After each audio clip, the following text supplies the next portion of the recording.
함께 교독한 말씀으로 당신이 교회입니다라는 주제로 말씀을 나누려고 합니다. 바울이라고 하는 사람은 어릴 때부터 믿음의 가정에서 태어났죠. 그리고 바리새인으로 율법의 교육을 받은 사람입니다. 그러니까 인간적인 기준으로 바라보게 되면 흠 없을 만큼 이 바울은 율법적으로 완벽하게 율법을 지켜낸 사람이죠.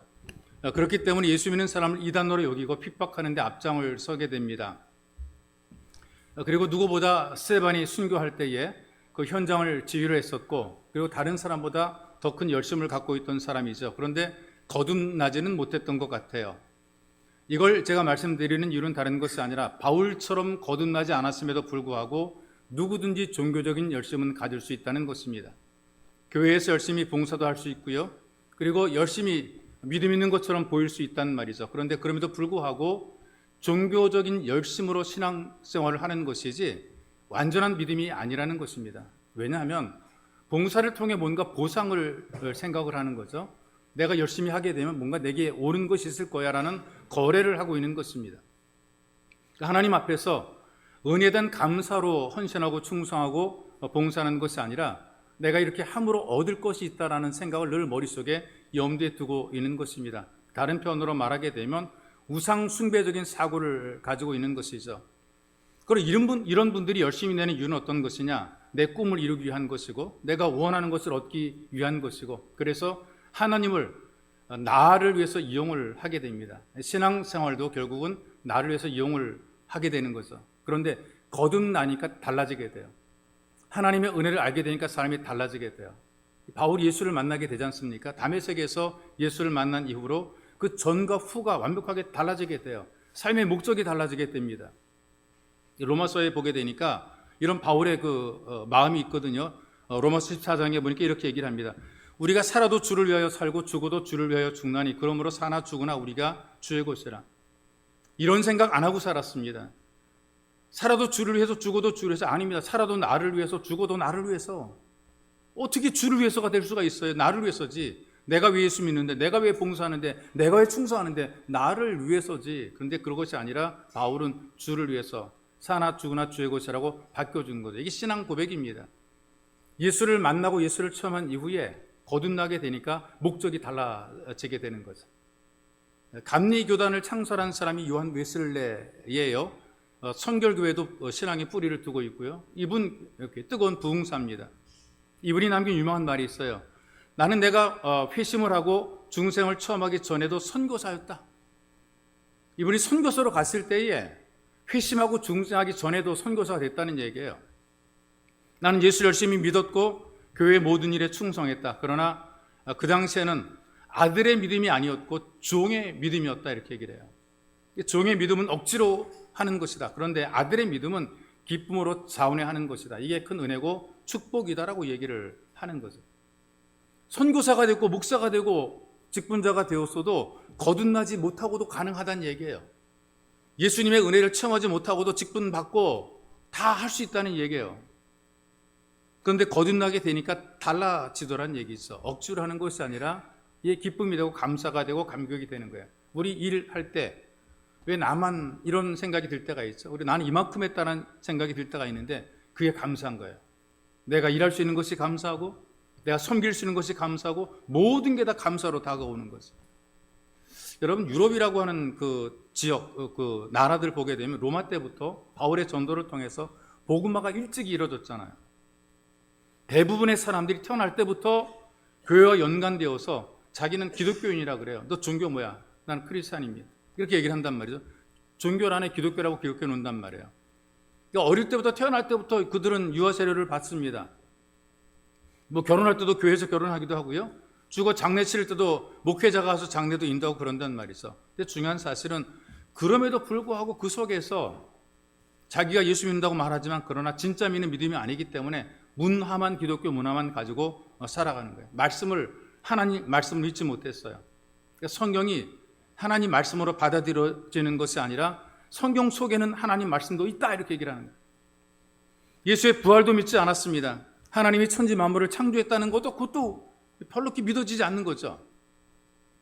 그들이 갖고 있는 공통적인 생각이 뭐 종교는 뭐 다 같은 거지. 이 나라 종교나 저 나라 종교나 동양의 종교나 뭐 서양의 종교나 그런 사고 속에서 만들어진 것이 뭐냐면 찰스 다윈 같은 진화론자들이 만들어지게 된, 이 사람도 기독교인이거든요. 어떻게 원숭이가 사람의 조상이 된 진화론을 주장하게 되었을까요? 학교에서 우리가 진화론, 이 세속적인 학설이 지배하기 때문에 진화론을 배운단 말이죠. 이 진화론이 우리는 정설로 하는데 정설이 아니라 가설이에요. 여러 가지 설들 가운데 이 진화론이란 설이 하나의 가설이란 말이죠. 성경은 분명히 하나님께서 인간을 창조했다라고 얘기를 하고 있어요. 그런데 이런 자기의 분수를 모르고 주제를 모르고 창조하신 하나님을 멸시를 하게 되는 거예요. 그러나 그런 속에서도 지금까지 하나님께서는 교회를 통해서 살아계신 하나님을 사방에 전달해 주고 있는 거죠. 여러분들이 읽었던 이 말씀 속에도 보게 되니까 교회들이 믿음의 역사와 사랑의 수고와 소망의 인내를 통해서 하나님의 구원의 역사를 사방에 보여주는 것입니다. 근데 이런 교회가 어떤 교회냐? 우리가 바라볼 때 아름다운 건물이 아니라는 얘기죠. 초대교회는 거의 다 가정에서 예배를 드렸습니다. 그들이 드린 예배의 장소는 다 집안이었단 말이죠. 장소가 협소했고 그다음에 여유롭지 못했고 모든 환경이 불편했죠. 우리나라도 예전에 예배를 드릴 때 천막 쳐놓고 예배를 드렸고 가만히 깔고 예배를 드렸죠. 추위에서 입김이 막 나오고 더워서 온갖 냄새가 퍼지는 그런 곳에서도 예배를 드린 거죠. 어떤 건물이 교회가 아니라 바로 교회는 바로 여러분 당신들입니다. 하나님께 사랑하심을 받은 그 사람들, 그 공동체가 바로 교회가 되는 거죠. 4절에 보니까 하나님의 사랑하심을 받은 형제들아 이렇게 부르고 있는 것을 보게 돼요. 이거 아무한테나 불러주는 말 아니거든요. 유대인들, 특별히 바울이 유대인인데 유대인들의 관점에서 보게 되면 특별한 인물들에게 형제라고 불러요. 모세나 다윗이라든가 위대한 사람이라든가 이스라엘 민족처럼 위대하게 선택받은 그런 사람들에게만 형제라고 불렀지 아무한테는 형제라고 안 불렀어요. 이방인들에게 감히 형제라고 안 불렀어요. 그런데 바울을 보니까 이방인들, 특별히 모든 교우들 향해서 형제라 이렇게 부르는 것을 보게 돼요. 그 당시 유대인들은 이방인들을 불경건한 존재로 생각했고 대화하지도 않았고 옷깃만 씻어도 비껴갔던 사람들인데 하나님께 사랑받는 형제가 되고 그들이 교회가 된 것입니다. 이게 바로 성경이 우리에게 알려준 우리의 존재고 우리의 정체라는 얘기죠. 근데 사람이든 짐승이든요, 자기의 본래성 잃어버리게 되니까 실패하는, 내가 누구냐를 모르니까 실패하는 거란 말이죠. 내가 누구인가를 모르고 살아가니까 결국 인생이 잘못된 삶을 살아가는 거예요. 여러분, 우리가 원래 하나님을 거스린 존재 아니겠어요? 타락했어요. 하나님으로부터 은총이 다 걷어진 존재란 말이죠. 그러니까 이 인생이 살아갈 때에 일이 안 되는 게 당연한 겁니다. 타락한 사람이고 죄를 진 사람이니까 일이 안 되죠. 삶이 힘들다. 원래 그럴 수밖에 없어요. 우리는 그런 존재예요. 속상하고 되는 일도 없고 불편하고 불만족스럽죠. 원래 그게 인생이에요.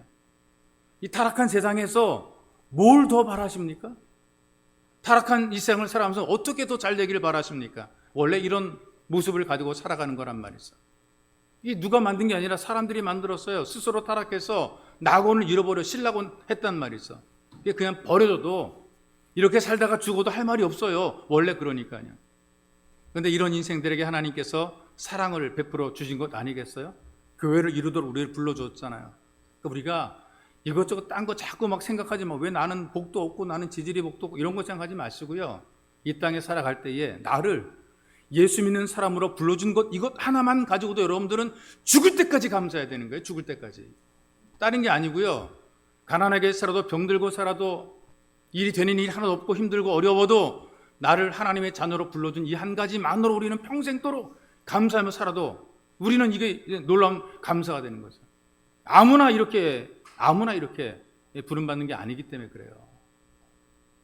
누가복음에 보게 되니까 아들을 기다리는 아버지 이야기 있죠. 다른 말로 탕자의 비유라고 이야기를 하고 있는데 집 나간 아들이 회개하고 돌아오잖아요. 어떤 모습을 왔습니까? 머리에 무스 알아 넘기고 유용 메이크 옷으로 딱 폼 잡고 뭐 거울처럼 번쩍번쩍 삐까번쩍한 구두 신고 등장한 것 아니잖아요. 성경에 보니까 어떻게 등장해요? 옷은 노숙자 패션이죠. 돼지치기 해가지고 온몸에선 돼지 냄새가 배어있잖아요. 여러분 음식점에서 삼겹살 구워 드신 적 있죠? 집에서도 구워 드시지 않습니까? 그 냄새가 배가지고 페브리즈 뿌리고 난리 버벅 막 한단 말이에요. 근데 돼지랑 같이 살았으니까 몸이 말이 아니래. 다 몸에서 돼지 냄새가 나는 거란 말이죠. 그런데 아버지가 기다리다가 나가서 아들을 맞이하잖아요. 끌어안잖아요. 아들은 어떤 생각일까요? 감지덕지 아닙니까? 아들이 뭘 더 바라겠습니까? 이게 하나님께서 인생에게 베푸신 하나님의 사랑이란 말이죠. 내가 만들어낸 건 아니고요. 내가 애쓰고 노력해서 누리는 것도 아니고요. 하나님 은혜인 거죠. 여러분, 호박에 줄 긋는다고 수박 되는 것 아닌 것처럼 하나님께 사랑받는 것이 내 노력으로 내가 막 한다고 하나님의 사랑 받아지는 것이 아니에요. 우리가 십자가 앞에서 죄인 된 내 본래의 모습을 깨닫게 되니까 내가 하나님의 은혜 없이는 살 수 없다라는 고백을 하면서부터 우리가 이 은혜가 느껴지게 되는 거죠. 이 집 나간 아들이 아버지 집으로 돌아올 때 어떻게 얘기를 하고 돌아와요? 마음속으로 결단하는 게 뭡니까? 나 아들의 자격이 없어. 나 돌아가긴 하는데 내가 무슨 아들이야? 내가 아버지 거 들고 나와서 다 말아먹고 나 지금 빈털터리로 돌아오는 이 주제에 내가 무슨 놈의 아들이냐고, 나 일꾼으로 살자, 이렇게 돌아오지 않아요? 이게 자기의 본래 마음이고, 그런데 아버지는 그 아들을 끌어들여서 새 옷 입혀주고 신발 신겨주고 가락지 끼고 잔치를 베풀어주고, 이게 여러분과 제가 받고 누리는 은혜란 말이죠. 잘해서입니까? 열심을 해서 그렇습니까? 잘할 만한 능력도 없잖아요. 그런데 그런 우리를, 그런 나를 사랑하는 거죠. 하나님의 무조건적인 사랑으로 우리를 받아주시고 자녀로 만들어주시고 우리를 교회를 이루는 공동체의 한 사람 한 사람으로 만들어 놓으신 거라 그 말이에요.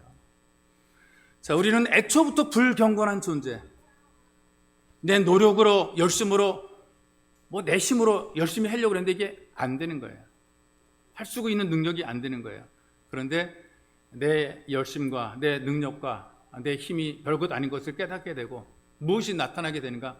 이게 다 하나님의 은혜지. 이만큼 사는 것도 주님의 은혜지. 내가 예수 믿고 사는 것도 내가 주님의 은혜지. 아침에 눈 뜨는 것도 난 감사하고, 아침에 식구들과 눈 마주치는 것도 감사하고, 내가 일할 수 있는 것도 감사하고, 이 만사가 다 하나님의 은혜지. 이런 마음이 들게 되는 거란 말이죠. 이게 바로 하나님께 부름받은, 하나님께 사랑받은 사람들입니다. 여러분, 이걸 기억하세요. 여러분들이 주일을 열심히 나오든 안 나오든 하나님의 사랑은 변함이 없는 거 아세요? 헌금을 많이 하든 적게 하든 하나님은 여전히 사랑하시고요. 여러분이 봉사를 많이 한다고 사랑하고 적게 한다고 안 사랑하는 것이 아니에요. 단지 하나님이 나를 너무나 사랑하신다는 것이 믿어지는 사람, 하나님께서 나를 용서하고 받아줬다는 이 사실이 믿어지는 사람, 내가 예수를 믿으면 하나님의 자녀가 되는 이 사실이 믿어지는 사람, 이 사람들이 성도가 되고 이 사람들이 교회를 세워가는 것이죠. 안 믿어지게 되면, 내가 열심히 한 것만 생각하고 하나님의 사랑이 안 믿어지게 되면 교회 바깥의 불신자랑 다를 바가 없는 것입니다. 우리가 예배를 드리는 것도요, 주님의 사랑이 나를 감동하니까 우리가 주일마다 예배를 드리게 되는 거죠. 억지로 되겠어요. 목 끌러다가 앉혀놓고 이게 되는 게 아니란 말이죠. 하나님의 은혜를 깨닫게 되니까 오는 것이고, 시키지 않아도 교회를 위해서 뭔가 하고 싶은 마음이 드는 거죠. 이게 내 마음입니까? 성령의 감동입니까? 감동이에요. 이걸 여러분들이 믿으셔야 됩니다. 나로 하여금 하나님의 집에서 남보다 더하는 수고를 하게 하신 것은 하나님의 감동이다. 나를 향하신 하나님의 사랑이다. 이걸 받아들이게 될 때에 그 일하는 일들을 통해서 여러분들이 기쁨과 보람과 감동을 느끼게 되는 것이란 말이죠. 근데 이걸 느끼지 못할 때 내 믿음과 내 재능과 내 능력과 내 업적으로 뭔가를 하겠다, 한다, 이런 생각을 갖고 있게 되는데, 그러다 무너지게 되는 것입니다. 여러분, 우리가 할 일은 다른 것이 아니고요, 하나님이 내 마음을 감동시켜 주어서 자리를 지키게 만들고 믿음을 지키게 만들었어요. 우리는 하나님의 사랑에 반응을 하는 거죠. 다르게 변하게 되면 다 차려놓은 밥상에 숟가락 가지고 감사함으로 먹으면 되는 거죠. 우리가 이 교회를 이루는 지체가 됐잖아요. 건물이 아니라 여러분 자신이 교회가 되는 거거든요. 이게 어떻게 된 거냐? 사랑의 증거예요. 나를 사랑하십니까? 그럼 네가 여기 앉아있는 게 내가 너를 사랑한 것이지. 종종 우리가 이제 착각하는 게 이런 것들이거든요. 많은 아이들이 이 땅에 태어날 때에 부모의 가족 계획과 관계없이 태어나기도 하죠. 어쩌다가 자신도 모르는 사이에 피임에 실패해서 아이가 생겨날 수도 있어요. 고민합니다. 어떡하죠? 부모들이 많이 당한단 말이죠. 그런데 하나님의 목적이 없는 생명이 이 땅에 태어날 수는 없다는 것입니다. 그 어떤 것 하나라도 하나님 모르게 우연히 되는 것은 아무것도 없어요. 하나님께서는 절대로 실수하는 분이 아니시기 때문에 그렇습니다. 여러분과 제가 이 땅을 살아가는 것은 하나님께서 나를 사랑하셔서 나를 살게 하시기 때문에 그런 것이죠. 하나님의 사랑이 우리로 하여금 이 교회를 이루게 만드신 것입니다. 그러므로 여러분들이 하나님께 사랑받는 이유 하나만으로 불평할 이유가 전혀 없어요. 여러분들은 예배를 드릴 때 감사하는 예배자가 되라고 성경이 계속 우리한테 얘기를 하게 되는데, 감사할 수밖에 없는 이유가 내가 예수 믿은 게 기적이에요. 예? 죽었다 살아나서 기적이 병든 게 나아서 기적이 아니라 내가 예수 믿고 살아가는 것이, 그 많은 사람 가운데에 하나님의 자녀로 사는 이것이 기적이니까 우리는 감사한 예배자가 되어야 되는 것입니다. 여러분 와서 여기 앉을 때마다 감사하세요. 이 많은 사람 가운데 나를 하나님의 자녀 삼으시니 감사하고, 나를 이 교회를 세우시니 감사하고, 교회를 만드시니 감사하고, 내 마음 성전 삼고 주님이 계시니 감사하고, 이런 감사함이 넘치는 예수 가족이 되시기를 주님의 이름으로 축복합니다.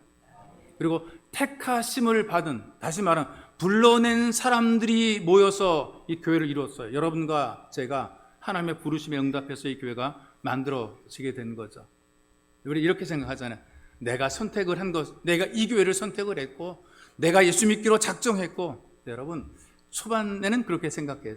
신앙생활 초기에는 무슨 내가 이 교회를 선택했지, 내가 올라오는 마음을 먹었지, 내가 예수 믿는다고 작정했지. 그런데 예수를 열심히 믿다 보게 되면 느껴질 겁니다.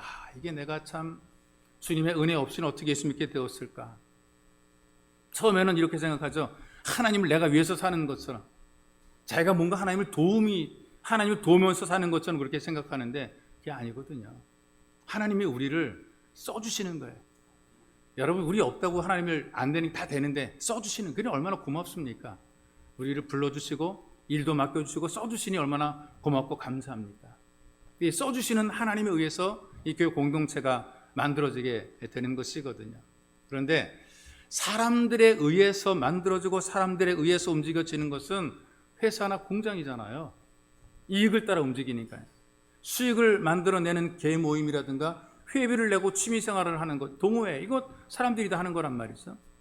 근데 그렇게 움직이는 사람이 있다 할지라도 하나님께서는 부르심을 받은 사람을 통해서 하나님의 교회를 만들어 가고 있단 말이죠. 그래서 예전에는 자기 이익을 위해서 움직였던 사람들이 있어요. 그런데 하나님이 쓰시려고 그 사람들을 구별해 주게 되니까 알게 되는 거야. 하나님이 나를 부르셨구나. 하나님 내게 그 일을 맡기셨구나. 하나님이 나를 쓰시기를 원하시는구나. 기쁘게 쓰임받자. 이런 마음이 들게 되고 감사한 거죠. 바울이 이것을 알았던 사람이거든요. 바울이 이렇게 고백해요. 로마서 1장 1절입니다.